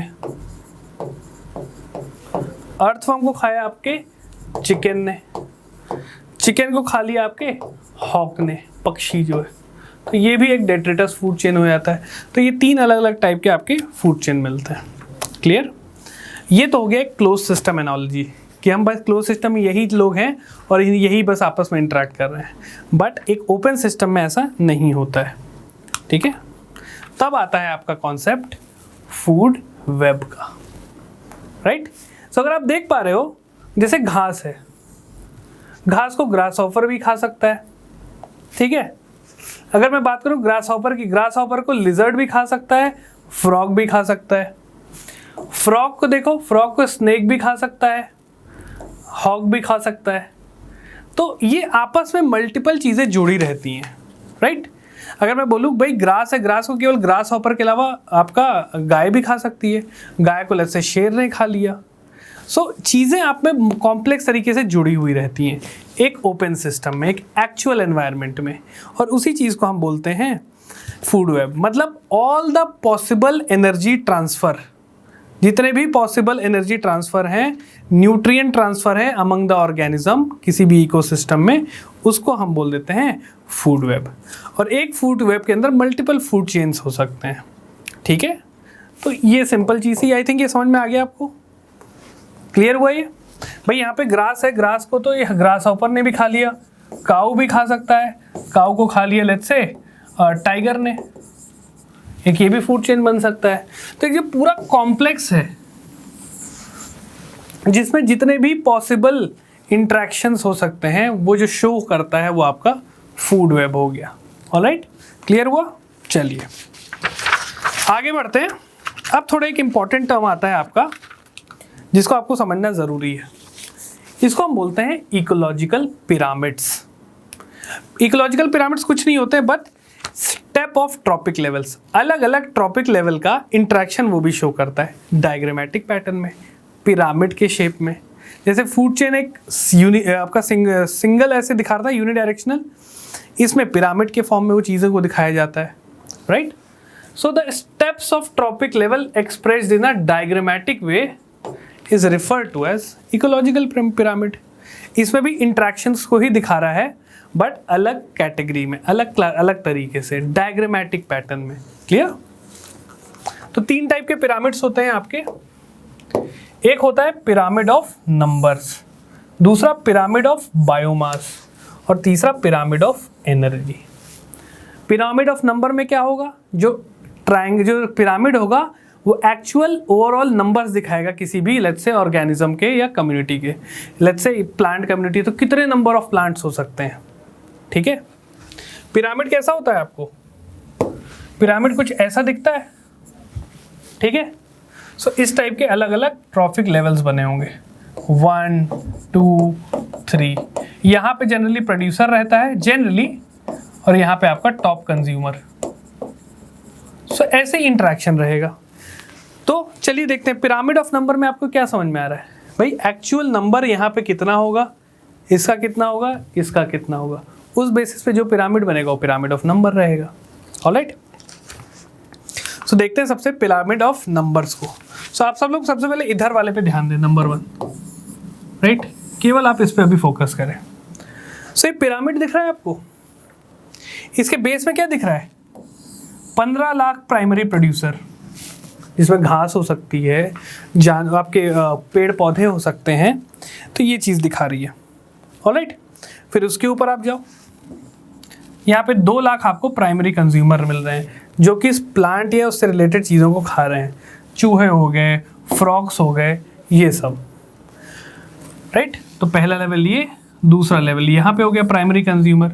उसके ऊपर जाओ तो तीसरा का आपका आ गया, तो देखो 90,000 सेकेंडरी कंज्यूमर्स हैं, जिसमें आपकी बाज हो गई, स्नेक्स हो गए, और फिर इनको कौन खा रहा है, चौथा जो टॉप कंज्यूमर है, फॉक्स। ऑलराइट, तो इसमें आप देख रहे हो नंबर कैसे आपका कम हो रहा है। ऑब्वियस सी बात है भाई, घास और जंगल तो ज़्यादा होंगे ना, तो उसको अपने नंबर में डिनोट करेगी, लेट्स से 15 लाख। उनको खाने वाले जो रोडेंट्स हैं वो आपके थोड़े कम होंगे, प्लांट जितने तो होंगे नहीं, तो वो 2 लाख ले लिया हमने। फिर उनको खाने वाले और कम होंगे, तो मतलब पॉपुलेशन साइज आपका पिरामिड में ऊपर जैसे जैसे आप जा रहे हो वो कम होते जा रहा है, मतलब जो टॉप कंज्यूमर्स हैं वो कम है as compare to primary producer. ठीक है, तो ये आपका पिरामिड ऑफ पॉपुलर नंबर हो जाता है। अब देखो ये अपराइट पिरामिड है, अपराइट। कई बार ये पिरामिड आपका इन्वर्टेड भी होता है। ठीक है, इन्वर्टेड पिरामिड ऑफ नंबर, मतलब जो प्राइमरी प्रोड्यूसर है यहाँ पे ये आपका उल्टा हो जाएगा। मैं भी आपको एग्जांपल दिखाता हूँ।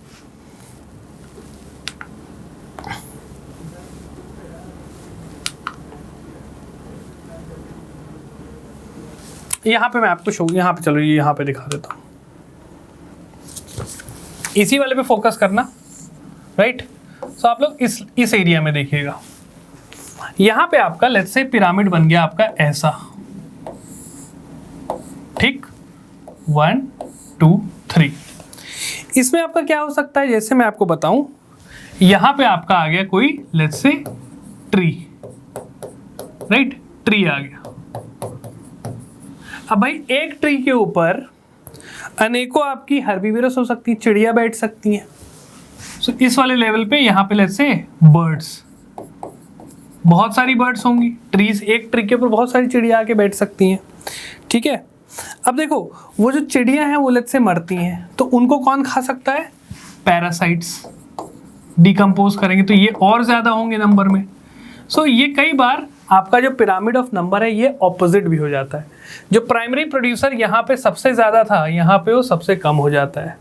ठीक है, और वो धीरे धीरे ऊपर बढ़ते बढ़ते जो पैरासाइट्स हैं वो ऑब्वियसली बर्ड से ज़्यादा होंगे, राइट।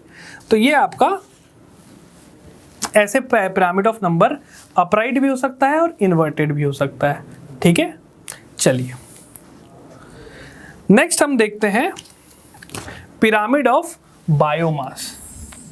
देखो पिरामिड ऑफ नंबर में एक कमी ये थी कि नंबर ऑफ पॉपुलेशन किसी भी स्पीशीज की निकालना बड़ा मुश्किल हो जाता है।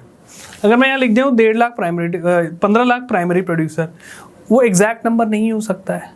ठीक है, वो चेंज होते रहता है, तो उसको काउंट करना बड़ा मुश्किल है। तो उन्होंने बोला एक मॉडिफिकेशन करते हैं, सबका ड्राई वेट ले लिया जाता है। ठीक है, जैसे इनका dry weight in water component हटा दिया जाए, ड्राई वेट अगर इनका लिया जाए तो ये सबसे ज़्यादा होगा, इनका ड्राई वेट थोड़ा कम होगा, उनका ड्राई वेट और कम होगा। ऑलराइट, तो आपका आ जाता है पिरामिड ऑफ बायोमास। इसका एग्जांपल देखो, जैसे ये आपके प्राइमरी प्रोड्यूसर हैं पहले लेवल पे, ये प्लांट हो गए। ठीक है, इनका जो वेट है मान लिया गया 809 ग्राम पर मीटर स्क्वायर। इनके ऊपर आ गए आपके टर्टल, छोटी मछलियाँ हैं, इनका हमने मान लिया, ये प्राइमरी कंज्यूमर्स हैं, इनका हमने वेट ले लिया 37 ग्राम पर मीटर स्क्वायर। और फिर जो इनको खाएंगे वो बड़ी वाली फिश, उनका मास और कम हो जाएगा। और फिर फाइनली इनको और बड़ी शार्क ने खा लिया, तो उनका मास, क्योंकि भाई प्लांट तो बहुत सारे होते हैं तो उनका वेट भी ज़्यादा होगा, छोटी मछलियाँ भी ज़्यादा होती हैं, बड़ी मछली उनसे कम हो जाएगी। सो ये आप देख रहे हो बायोमास का जो वेट है, अवेलेबल बायोमास, ये भी डिक्रीज कर रहा है, ऊपर जा रहे हैं तो। ठीक है, सबसे ज़्यादा बायो वेट यहाँ पे होगा, फिर इसका होगा, फिर इसका होगा। ऑलराइट, सो ये आपका पिरामिड ऑफ बायोमास हो गया। अब देखो ये पिरामिड भी इन्वर्टेड हो सकता है। ठीक है, तो इसका मैं आपको एग्जांपल दिखा देता हूँ। सो अगेन आप इसी पे फोकस करें। ऑलराइट,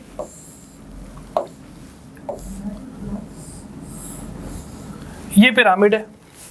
सो इसमें इन्वर्टेड कब हो सकता है, जब प्राइमरी प्रोड्यूसर्स आपके, उनका वेट आपका कम हो जाए। Alright, let's say aquatic ecosystem में यहाँ पे छोटी मछलियाँ हैं।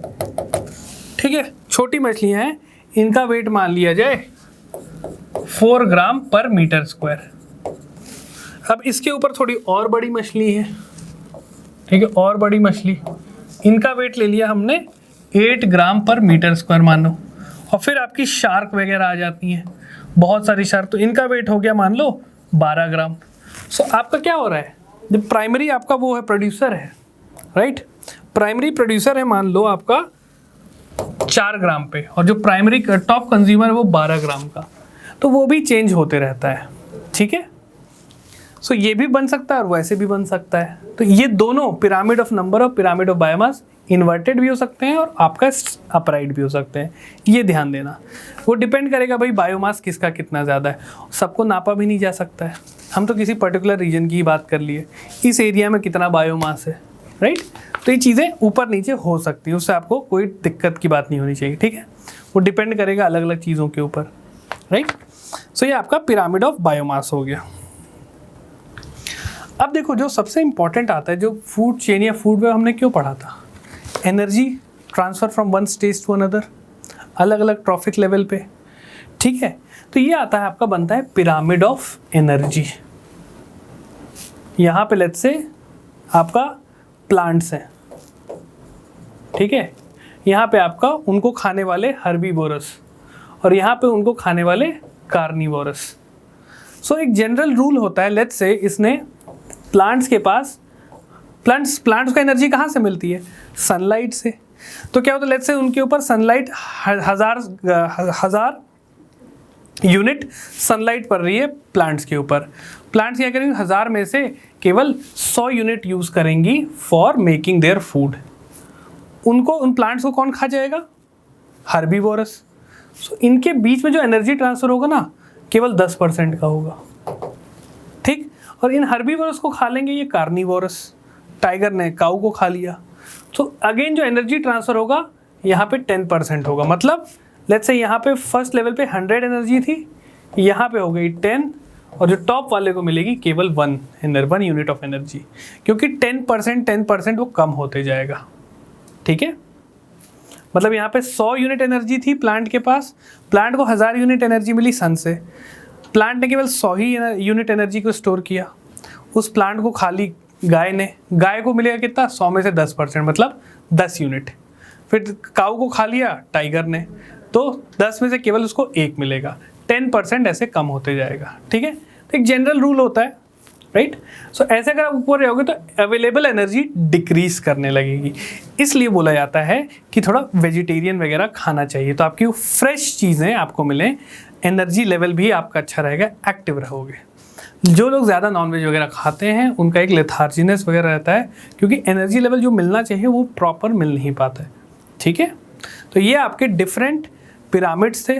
और एक चीज़ याद रखना, पिरामिड ऑफ एनर्जी इन्वर्टेड नहीं हो सकती है, ठीक है। क्यों? क्योंकि वो कम होते रहती है ना, एनर्जी वापस तो मूव नहीं कर सकती है, राइट। कि भाई इसके पास कम एनर्जी, इसको ज़्यादा दे दिया, तो ऐसा तो पॉसिबल नहीं है। सो हमेशा एनर्जी विल डिक्रीज, राइट। तो आप ऐसे इसको ध्यान रख सकते हैं, pyramid of number, pyramid of biomass and pyramid of energy. Clear? चलिए अब अगला कॉन्सेप्ट आता है आपका, अच्छा देख लो, ये एनर्जी पिरामिड का यही चीज़ मैं बोल रहा था, 100% है यहाँ पे, फिर अगले वाले को 10% मिलेगा, इसको फिर 1%, 0.1 और 0.01, ठीक है। ये 10% आपका हर स्टेज पे लॉस आपको ट्रांसफ़र होगा, बाकी सब आपका लॉस हो जाता है as a form of heat या अदर चीज़ों में, ठीक है। तो ये चीज़ मैंने वही चीज़ बताई थी आपको, ऑलराइट। चलो आगे बढ़ते हैं। अब हम बात करेंगे पोल्यूटेंट एंड ट्रॉफिक लेवल्स। जैसे जैसे एनर्जी ट्रांसफ़र होती है अलग अलग ट्रॉफिक लेवल पे, वैसे वैसे पोल्यूटेंट्स भी आपके ट्रांसफ़र होते हैं from one trophic level to another. कैसे, चलिए देखते हैं। जो भी नॉन डिग्रेडेबल जो पोल्यूटेंट्स होते हैं, जो कि डिग्रेड नहीं हो पाते हैं नेचुरली, वो क्या होंगे विद टाइम, वो उनका जो क्या होगा, वॉल्यूम बढ़ते रहेगा, उनका मास बढ़ते रहेगा, इकट्ठा होते रहेंगे विद टाइम, राइट। और वो क्या करते हैं, अलग अलग ट्रॉफिक लेवल से मूव करेंगे, राइट। सो जो नॉन बायोडिग्रेडेबल पोल्यूटेंट्स होते हैं, ऐसे मटेरियल जो कि ईजिली बॉडी उनको मेटाबोलाइज नहीं कर पाती, उनको डाइजेस्ट नहीं कर पाती है, तो वो एज अ पोल्यूटेंट बॉडी में जमे रहते हैं, राइट। जैसे आपके एग्जांपल हो गए chlorinated hydrocarbons, right. Let's say ज़मीन में, ठीक है, सॉइल में यूरेनियम था जो कि एक पोल्यूटेंट है। उस प्लांट के या वेजिटेबल्स को मैंने खाया तो मेरे अंदर कुछ आपका वो एक्यूमुलेट होगा। मुझे खा लिया लेट्स से शेर ने, उसके अंदर कुछ यूरेनियम का कंटेंट एक्यूमुलेट होगा, ठीक है, तो इसके लिए अलग अलग टर्म्स दिए गए हैं। अब देखो, movement of these pollutants involve दो मेन प्रोसेस होते हैं, एक होता है बायो एक्यूमुलेशन और दूसरा होता है बायो मैग्निफिकेशन। ठीक है, दोनों टर्म को समझते हैं कि होता क्या है, bio accumulation and bio magnification. So देखो, बायो एक्यूमुलेशन होता है जो पोल्यूटेंट्स आपके फूड चेन में कैसे एंटर कर रहे हैं, राइट? कैसे फूड चेन में पोल्यूटेंट एंटर कर रहा है उसको हम बोलेंगे बायो एक्यूमुलेशन। मतलब जो हर्बीवोरस है, लेट्स से, ठीक है, प्लांट है, प्लांट के अंदर आपका कैसे पहुंच गया पोल्यूटेंट, कैसे एक्यूमुलेट हो गया, उसको हम बोलेंगे bioaccumulation. Alright, so there is an increase, bioaccumulation के अंदर there is an increase of concentration, किस चीज का, पोल्यूटेंट्स का, from the environment to the first organism of food chain. Example के लिए लेट्स से फूड चेन है आपका प्लांट, प्लांट को खाया आपके लेट्स से माउस ने या रोडेंट ने, इसको खा लिया स्नेक ने। सो इस प्लांट के अंदर जो पोल्यूटेंट्स का एक्यूमुलेशन होगा, प्लांट्स का जो अंदर एडिशन होगा पोल्यूटेंट का फ्रॉम एनवायरमेंट टू प्लांट, उस चीज को हम बोलते हैं बायो एक्यूमुलेशन। क्लियर? ये समझ में आया? तो ये चीज ध्यान रखना। अब देखो, जो बायो एक्यूमुलेशन होता है, अब क्या हो गया भाई, प्लांट के अंदर चले गया, एक्यूमुलेट हो गया, अब ये धीरे धीरे अलग अलग ट्रॉफिक लेवल में मूव करेगा, क्योंकि इसको कोई खाएगा, फिर इसको कोई खाएगा। सो ये धीमे धीमे जो पोल्यूटेंट का लेवल है ना, वो बढ़ने लगता है। कैसे भाई, अब देखो ग्रास हॉपर है, उस मान लो यार प्लांट है, इस प्लांट को लेट्स से माउस ने खाया, ठीक है, माउस को खाया स्नेक ने। भाई इस प्लांट को कोई अदर जानवर भी खा सकता है जिसको स्नेक खाता हो, राइट? तो धीरे धीरे ये ना पोल्यूटेंट का लेवल स्नेक के अंदर एक्यूमुलेट होने लगेगा, बढ़ने लगेगा, मैग्नीफाई होने लगेगा। जैसे यहाँ पे देखो, यहाँ से पोल्यूटेंट चले गए लेट्स से फिश में, ठीक है, फिश में यहाँ तक कंटेमिनेंट लेवल था, इस फिश को खाया इसने, सील ने, तो इसमें पोल्यूटेंट लेवल मैग्नीफाई हुआ, राइट? और फिर इसको खा लिया पोलर बियर में, तो पोलर बियर में सबसे ज़्यादा पोल्यूटेंट मैग्नीफाई हो गए, बढ़ गए, उसको बोलते हैं बायो मैग्निफिकेशन। ये देख रहे हो, जैसे मान लो मरकरी है, इस पानी के अंदर मरकरी है, इस एल्गे में भी मरकरी है, राइट? अब देखो, इस एल्गे और पानी का मिक्सचर होगा, इसको खा लिया इस इंसेक्ट ने, ठीक, तो इसमें आपका अच्छा खासा मरकरी लेवल चले गया। फिर देखो इंसेक्ट होती हैं, ये भी एल्गी को खाती हैं, सो इसके अंदर भी ये पहुंच गया, ये इसको भी खाती हैं, सो इसमें काफ़ी ज़्यादा एक्यूमुलेशन हो जाएगा। फिर ये ऐसे देखो ह्यूमंस तक चले आता। तो जैसे जैसे पोल्यूटेंट्स का लेवल एक्यूमुलेट होने लगता है, pollutant level increase with the trophic level, इसको हम बोल देते हैं biomagnification. Pollutants to concentrate as they move from one trophic level to next. एक ट्रॉफिक लेवल से जैसे जैसे ये मूव करते हैं, पॉल्यूटेंट का जो कॉन्सेंट्रेशन है वो बढ़ने लगता है, मैग्नीफाई होने लगता है, इसी को बायो मैग्निफिकेशन बोलते हैं। ठीक है, इस डायग्राम में भी ऐसे आप देख रहे हो, ये देखो, ठीक है, यहाँ पे पहले तो बायो एक्यूमुलेशन हो गया है, अब यहाँ से जो चीज़ हो रही होगी ना, ये बायो मैग्निफिकेशन हो रही है, याद रखना। ऑलराइट, बायो एक्यूमुलेशन केवल एनवायरनमेंट से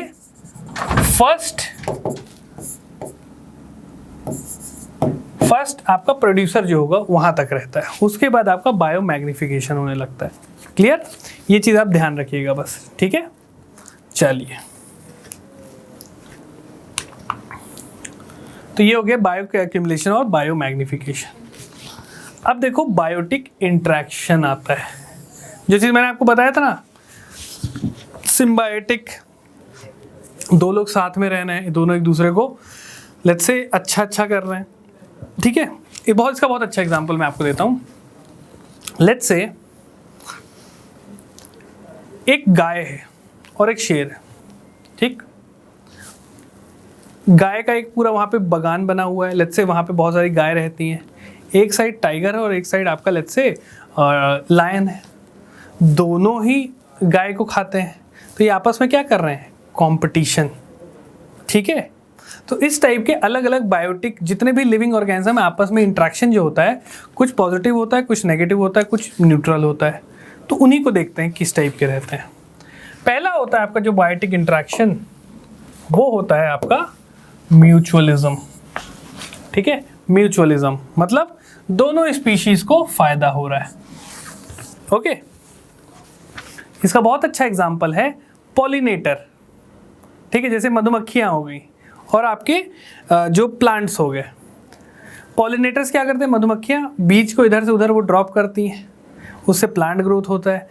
प्लांट ग्रोथ होता है तो उसमें फूल लगते हैं, वो फूल को मधुमक्खियां उससे नेक्टर निकाल लेती हैं, अपना जो भी आपका रस होता है वो निकाल लेती हैं। तो एक दूसरे को ये बेनिफिट कर रहे हैं।